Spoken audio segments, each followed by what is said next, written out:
જિલ્લા પ્રવાસન વિકાસ સોસાયટીની જિલ્લા કલેક્ટર ગૌરાંગ મકવાણાની અધ્યક્ષતામાં બેઠક યોજાઈ। આજરોજ ધારાસભ્ય સર્વશ્રી અરુણસિંહ રણા, ડીકે સ્વામી તેમજ રીતેશભાઈ વસાવાની વિશેષ ઉપસ્થિતિમાં જિલ્લા કલેક્ટર કચેરી ખાતે જિલ્લા કલેક્ટર શ્રી ગૌરાંગ મકવાણાની અધ્યક્ષતામાં જિલ્લા પ્રવાસન વિકાસ સોસાયટીની બેઠક યોજાઈ હતી। જિલ્લા પ્રવાસન વિકાસ સોસાયટીની બેઠકમાં રજૂ કરવામાં આવેલ વિવિધ એજન્ડાઓ પર ચર્ચા કરાઈ હતી।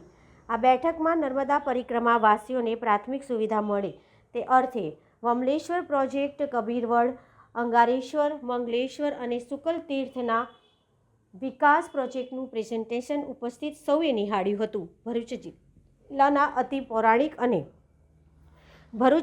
અતિ પૌરાણિક અને ધાર્મિક રીતે ખૂબ જ મહત્વ ધરાવતા પવિત્ર સ્થાનો અને તેના વિકાસ માટેના ભવિષ્યના આયોજનો અંગે ચર્ચા કરવામાં આવી હતી। આ બેઠકમાં કાર્યપાલક ઇજનેર શ્રી માર્ગ અને મકાન વિભાગ, કાર્યપાલક ઇજનેર શ્રી માર્ગ અને મકાન વિભાગ, પંચાયત જિલ્લા નોડલ અધિકારી શ્રી, આર્કિટેક્ટ અને અમલીકરણ અધિકારી તેમજ કર્મચારીઓ ઉપસ્થિત રહ્યા હતા।